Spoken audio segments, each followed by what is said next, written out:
Rangers 1, Tottenham 1. This is your instant match reaction. Spurs kind of getting out of jail in the last 10 minutes when Dejan Kulusevski, who didn't have in the last 50 minutes, who didn't have a particularly good game when he came on. I thought after the goal he grew in influence in the game, but it really is a goal that takes us out of jail because we were not at the races for the majority of this game, particularly in the first half. I thought, sloppy play, lazy play, not enough movement at the front. Pedro Porro was shocking, along with a number of other players, Yves Bissouma. I did think Archie Gray and Radu Dragusin actually stepped up for the team for the majority, but it was just more of the same, wasn't it, from Tottenham Hotspur, unfortunately. And Rangers go into the lead just after the half-time break.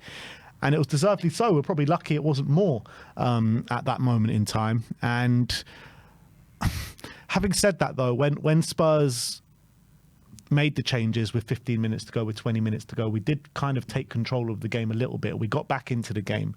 And maybe that did show a bit of fight and a bit of grit from the team. Yeah, look, it was that... Well, it's two halves, a game of two halves again from Spurs. I think, that first half was, we were tepid. We weren't going into challenges. We were getting bullied off the ball. Just really, really disappointing. And I think, like you said, it was in terms of Porro was really, really poor in that first half. He did better in the second half, but he just looks just absolutely shot to bits. He needs a rest. We saw Ange there at the final whistle having a word with him. I don't know what he was saying. Maybe it was about, when he went over it right at the end and, Rangers came forward. But look, on reflection, that point probably wasn't deserved.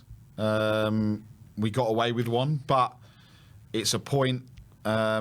Massive chance for Dessers right at the end. Fantastic save from Forster. Again, again keeping us in it.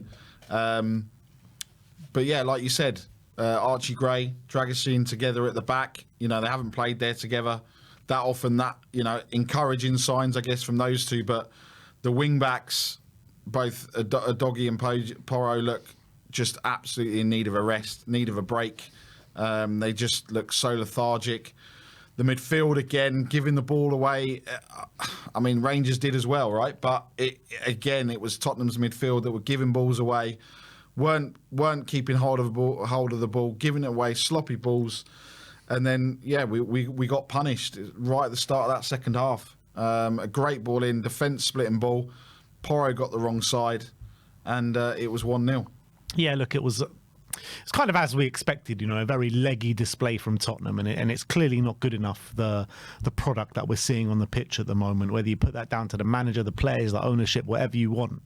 It's clearly not good enough what we're seeing, and the players are just, they're being overplayed. I went through the team before in terms of which players are being overplayed, and Porro, he had to play in this game. We had no other option because Archie Gray had to come into centre-back. We don't have Jed Spence in the squad, so he had to play. And he had to play 90 minutes as well. A Doggy had to play. Ben Davies is out. We got no one else that can fill in at left-back. So them two have been completely overplayed. I didn't know why Bissouma started this game because maybe because he's not going to play in Southampton on the weekend, I guess, because he's suspended. So I can understand that to a certain degree. Bentancur, obviously, he hasn't been overplayed because of the suspension, but Brennan Johnson has been overplayed. Sonny has been overplayed. So there's a lot of players on there being overplayed. So do you put that down to the performance, or is it just not good enough for you? Look, for me, I think time and time again, decisions were made. We know that they don't work. Sonny down the middle doesn't work. Brennan Johnson on the left doesn't work. But we're persisting, and whether that's because we have to get another 5-10 minutes so that these players can come on through tiredness or whatever it is, it just doesn't work. Maddison again, I think, second half he looked again better, but not where we need him to be. I don't know what it is. I don't know is it tiredness? Is it the players aren't good enough? Is it the tactics? I really don't know. I think, we got, a goal out of nothing. Kulu again showed great composure, great finish. Then we looked like we were going to go and win the game. And then all of a sudden it just switched again. It was it's like we're watching at the moment. For me, we're watching a game of basketball. One team attacks, the other team attacks, one team attacks, the other team attacks. I mean, there wasn't much added time in either half, and that just goes to show that the ball was in play a lot. I mean, Raskin for Rangers was running his socks off all night. He looked like one of the fittest players there. But we must do better. We cannot be going to Rangers, to a Southampton on Sunday, a Fulham at home, a Ipswich at home, and keep putting in these performances when we can go to Manchester City with pretty much same team, same squad. Okay, they've played some more games, but to go and do what we did at Manchester City, and we keep harping on about it, to then put in another one of these performances in. Whatever you want to say, every week watching Spurs at the moment is so hard to watch. It really is. You got your heart in your mouth every time, and particularly in the first half, I just felt like Rangers just overworked us. They were just all over us. Cherney was giving us no ends of problems on down our left hand side. Porro kept giving the ball away with his stupid decisions. I didn't understand some of the decisions Porro was making in the first half. His decision making, not just today, but in the last couple of months, have just been all over the shop, and there was more evidence of that today.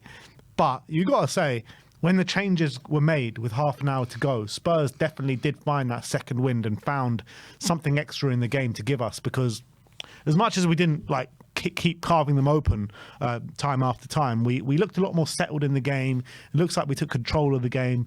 And I thought Lucas Bergvall was absolutely brilliant when he came on. Got that booking, which he never should have got. Very close to getting sent off with that foul towards our end of the pitch. But I got to give a lot of credit to Lucas Bergvall, and with what we're seeing at the moment with all the injuries and players being overplayed, what I spoke about before, he's got to start on Sunday, right? Yeah, look, it was like, the first 5 minutes maybe he came on, he was just trying to settle into the game. But look, these are, a lot of them, Gray, Bergvall, young players, haven't had much game time, haven't been in a kind of environment like it was tonight. It was loud. It wasn't at Galatasaray levels, but it was still a hostile environment. Obviously, forced to getting booed all the time. He had to put up a big performance. But Bergvall, when he came on, look, I thought he did really well. After those initial 5 minutes, he was running. That was the Bergvall that we saw in pre-season. That we thought, hang on a minute, are we gonna see him challenge Maddison? Are we gonna see him challenge to be on that pitch? And Sarr as well. Sarr came on, and again it was a nervous start. Kind of gave the ball away, was sloppy with his passing, and then he kind of grew into the game again. And those two there in midfield kind of allowed Maddison, allowed Kulu, allowed us to kind of get forward, allowed us to kind of do these things. But yeah, look, for me, it is a no-brainer. So Basuma suspended. Players need a rest. Is it going to be Bergvall, Maddison and Sarr starting? I don't really see what other options we have. If it's for me, I'd probably start Bergvall, Kulusevski, Sarr against Southampton, and probably stick and persist with Brennan on the right-hand side, I would say, with Solanke up top and Sonny on the left. Albeit Sonny, he had a lot of opportunities to take on his man today. Couldn't really get the beating of Tavernier when he moved over to that left-hand side, unfortunately. Bentancur as well is a bit surprising with the lack of football that he's had. I don't think he was playing bad. I think he did well from defensive corners, and he was winning headers, and he was being aggressive in the middle of the park. But the midfield was non-existent in the first half, and I'm surprised with the lack of football that he's had that they took him off so early in the 60th minute. Yeah, it was a surprise. I mean, you look at what, we look at the corners in both boxes. Bentancur was there getting his head to, nearly every single time. It was him that was getting his head to it. Sonny again, I don't know. I think, are we seeing, is this, I know we're sitting there and we debate it in the groups and people debate it every week, but are we seeing the beginning of the end of Son, as in a starter every week? I don't know. I haven't seen enough the last few weeks. Yes, he's our best, if not one of the best, if not the best player that we've got. But when do we start seeing that Son? Because we haven't seen him for 18 months. Yeah, look, you say that, but he got 17 goals last season for Spurs. He got a mad amount of goal contributions last season. He's still keeping up his, maybe not as many and of regularity of what he did last season, but he's still one of the biggest goal contributors to the squad this season. So I think when you're talking about Sonny and when you're talking about the end, I'll be very careful to talk about that, because I think Sonny still has a lot to give. I still think he has a lot of quality. And yeah, he might have shown it today and he might not be on the best form of his career or definitely even of the season. But as Ange said, and I fully agree with what Ange said, this guy's got a lot of quality. He's nowhere near the end. Don't write off Son, because Son... How many times over the years have fans wrote off Son and he's come back and he's thrown it back in their faces? Well, that's what I'm trying to do, Ben. I'm trying to use some reverse psychology. I'm trying to get it in Sonny's head. He's going to be sat there watching on the way back on the coach, seeing Barry calling him out, and then he's going to think, "What? If Barry's calling me out, I need to turn it on." But look, 100%, Ben. But we're seeing this week in, week out now. We're not seeing. When was the last time Son scored? Last game, wasn't it? He scored against Chelsea. Okay. I wasn't paying attention, was I? But as in, like, but before, is it just him doing enough? Just doing enough? I don't know. I think it's... I just want to see more from him. I don't know. Is it the captaincy? Is that having a burden on him? Do you think that's playing a part of it? I don't think so. I just think that he was struggling a bit with injury this season. He's come back now. We've had to manage his minutes in terms of playing him 60 minutes. I don't think the system maybe gets the best out of him as well. I think there are a few contributing factors, but I think once the burden gets eased on the squad, I think that's when you're probably going to see the best Sonny. And don't write him off, because he'll be back. But look, let's move on from Sonny. I want to go back to Lucas Bergvall, because when he came on, Ange has been reluctant to use him a lot in the Premier League. He's come on the last couple of games. He's looked really strong. Today, he looked like he's got such a wise and old head on his young shoulders, because he gets the ball down, he spreads the ball, he's a calm, assured, measured. I really like what I'm seeing from Lucas Bergvall recent weeks. And I've been one, Sim's always backed him up, but I've always been critical, saying, we saw brilliant stuff at pre-season. We saw brilliant stuff in the early stage of season. And when he went off at Karabag, I felt like it knocked a bit of confidence out of him when he went off early in the first 10 minutes from that Radu sending off. And I felt like after that, when he was coming on, he was rushing his play. He was rushing his passes, trying to do something special and spectacular.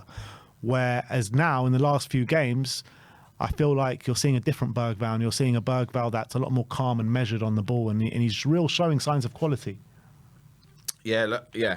100%. Like this was the Bergvall that we saw in pre-season, that was wanting the ball, that was trying to command the play, was trying to dictate play. And yeah, like I don't see how he doesn't start on Sunday. It's again, no disrespect to Southampton, they're still in the Premier League, but it's a perfect opportunity now to get him to. Here you go. What a confidence booster. You've come on at Ibrox. You've had an impact in the game. Now go out and do it in the Premier League. And I think it would help. It would help the rest of the players that need a rest. For Maddison, again, Maddison's turning into Marmite. I don't know. I just haven't seen again. Maddison and Basuma, again, they're the players. You get excited about signing for them signing for us. And you said it the other week. Basuma is not the Basuma that we thought we were getting. And Maddison, again, is not So give the young kids a chance. I do think Maddison, as much as he didn't have a good game today, I did feel like when we were controlling things in the last half an hour, I did feel like he kind of tried to step up for the team, and he was, showing for the ball and trying to be creative, and he was involved. It was a great little dummy, if he meant it, for Kulusevski's goal. That goal, by the way, Kulusevski's goal, was a goal of a great teamwork, great teamwork of the highest degree, and a lovely finish into the bottom corner from Decky. And I thought after the goal, after Decky's poor start to the game, he couldn't really get himself into the game, and it has been like that for the last couple of games for Decky. And he grew in kind of authority as the game was wearing out. And look, our best three players were probably Gray, Dragoshin, and Fraser Forster. Fraser Forster got that point single-handedly. That save, Yeah. unreal. Yeah. Unreal save. And it wasn't just that save. There was a couple of other saves that he just even that one that right at the start he got his fingertips to it. That was going in. Again, probably fourth match in a row that Fraser Forster's been the best, if not one of the best players on the pitch. And like you said earlier about no Vicario, we were worried. Maybe we shouldn't be as worried. Gray and Dragoshin again. Does that give you confidence then? Because like the narrative around Vicario going out is that we're going to really struggle with Forster in goal. That hasn't been a case. The narrative has been since the news about Van der Ven and Romero that we're going to really struggle with only Dragoshin as the recognised centre-back. But today, I felt Gray and Dragoshin worked really well together. So does that ease your fears a little bit? Well, it's one game and it's Rangers, with all due respect. We've got Southampton, so again, with all due respect to Southampton, it's not. But then the next games after that is where it's gonna come up, right? We're gonna have a Bruno Fernandes, absolute rat, turning his form on now. Ten Hag's not there. Højlund banging in goals. Then we've got Liverpool. Then it's Forest away. That's 3 games where Really we're going to be really tested, right? And I think if you look at it, if we give away those chances that we did against United and Liverpool, and Forest with Gibbs White and Chris Wood, and the way that they're scoring goals at home and the way that they're performing, that's when we're really going to see if we should be worried or not. Because if we don't if we don't put in a performance, again, 3 points is a must on Sunday, but those games over Christmas are going to be a massive factor, not only for this squad, but I think for Ange as well. Yeah, I agree. 2 players as well I want to talk about is Brennan Johnson and Timo Werner, who started on the right and left today. I mean, Timo, he actually started the game all right, got the beating of his man, Tavernier. And then after that, I mean, he was shocking, wasn't he? Ran the ball out of play, poor passes, poor touches, really frustrating display from Timo. And Brennan, another real ghost performance from him. Yeah, Timo, like you said with Timo, he looked like you were thinking, he's gone past him. Good early couple of things. And then I don't know what happens. He just seems to forget. He does all the good bits, and then he just either forgets he's got a football at his feet or forgets where he is. I mean, Glenn Hoddle said it. He said he doesn't even think that he's on the football pitch. And that's it's a real shame, because there's a lot of people that want it to work. Look, I don't think you're ever going to get the Timo Werner that was at Chelsea that was banging in goals for fun. But we want to, we saw what he could do against Man City. We need more of that. Brennan Johnson again. I don't know. Is it a fact him and Porro on that right hand side together? Whether it's again the tiredness, it's the fatigue. They just look horrible together on that right side. And then on the left, it just does not work. Brennan Johnson on the left-hand side doesn't work. And again, is it a squad depth? Is it tactics? Is it a bit of both? Is it tiredness? Just both of them. Again, it just seems that when things are going well and Brennan's got that smile on his face, he's getting in the right positions, he's making the right decisions. But at the moment, it just seems like they're that tired. I don't know. They're not sure what they're doing. They're playing with players that they haven't necessarily been used to playing with. It's a combination of a lot of factors, and I'm just not sure that we're seeing. Again, can we rest Brennan? I don't know. Again, then you put Kulu on the right. Does that then take him out of what he's been doing well, being in the middle? I don't know. But Timo, I think that decision needs to be made in January. Are we going to try and send him back from this loan deal? I don't know whether Leipzig are going to want to take him back. Probably from the performances that have been put in. But again, he's not the right person. When's Wilson due back? Is that? I don't know. Wilson, we've seen 2.5 games of him. We haven't seen what we need to see of him. It just seems to be that that position seems to be cursed, right? Because we're the same with Manor Solomon, Timo Werner. I think every position seems to be cursed at Tottenham at the moment with the injuries that we're getting on a consistent basis. But look, let's get it right. The performance was not good enough today. It was not good enough today. However, I'm happy with the way the team responded in the final half an hour, because I think we dug deep, we found that goal, we found a response, and we got through in the game, and we take away a point where we should never have taken a point, because Rangers did more than enough to win the game today. Yeah, and Jamie Carragher said it at the weekend. Other teams find ways to win. Spurs always find a way to lose, and we didn't find a way to lose tonight. Really, I think we're all in agreement. We didn't deserve to win that game. We probably didn't even deserve the draw, right? But we got a draw, and sometimes that's all it needs for us to kick on, to go and get a win on Sunday. We're desperate. We desperately need a win, because. Yeah. We're now, what's that? No win in 3, 4. If that goes to 5 to 6 to 7 to 8, then we all know kind of how this ends. And just changes today. I mean, apart from the shocking change of putting Brennan on the left, because I just don't understand that whatsoever. Like, we know it doesn't work. We tried it a few weeks ago against Bournemouth. We tried it again today. He lasted 15 minutes there. I mean, what is the point? Like, why are we trying that? It just makes no sense. Apart from that, I thought the changes of Sarr coming on, Bergvall coming on, and Decky. I mean, I like the players that were coming on, but there was just no need to put Brennan out on the left-hand side. Yeah. So because I think what that then does is it allows everyone to get on his case and to say, "Oh, Brennan went missing again. Brennan went missing again." But he was missing on the right-hand side, never mind the left-hand side. But it doesn't help, and I think it doesn't help Ange, because everyone will be on his back saying, "We know it doesn't work. We can all see it doesn't work, but you still persist with it. You're stubborn. You don't change. You're doing you do whatever you want." And look, you're right. The changes today did work, so we have to give credit where credit's due. The changes did work. The substitutions on the whole did work, and it had an impact on the result. Because up until that point, I didn't think we're even, poor old Max was probably going to be still awake till Thursday night, let alone Sunday, with us scoring a goal. So look, they did work. We just have to, I think we've just got to stick through it in over the next few days, weeks, and see what happens. But it's a results business, and I think, unfortunately, if we don't start picking up the results, and we're away again. All right, Southampton. It's not greatest of travel, and then we're back at home on Thursday night under the lights, quarter-final Carabao Cup.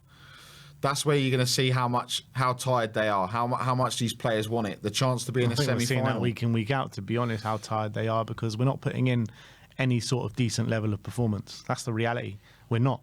And we might have found 10, 15 minutes today, but then even after we scored in the last few minutes of the game, Rangers probably did enough in those few minutes just to win the game. Forster makes a worldie of a save to keep us in the game. So as much as I'm happy that we found something for 10, 15 minutes or maybe even 20 minutes and got our goal, for the majority of this game, we were nowhere near good enough. Again, and that's the true reality of the situation. But you're looking at the group now, and we got a draw where we didn't deserve it, and it leaves us in a decent position. 9th in the table now, 11 points, level with Rangers at the moment. We go Hoffenheim next, and we got Elfsborg at home in the last game. So I think it leaves us with a really good chance to finish in the top 8 now. Yeah, look, Hoffenheim 26th, Elfsborg's 24th. Elfsborg won 2 games. Hoffenheim have won 1 game. Look, we should be, one of those games is at home, right? Elfsborg, yeah. So look, I think, I don't know, what do you reckon? 15 points is enough to get top 8?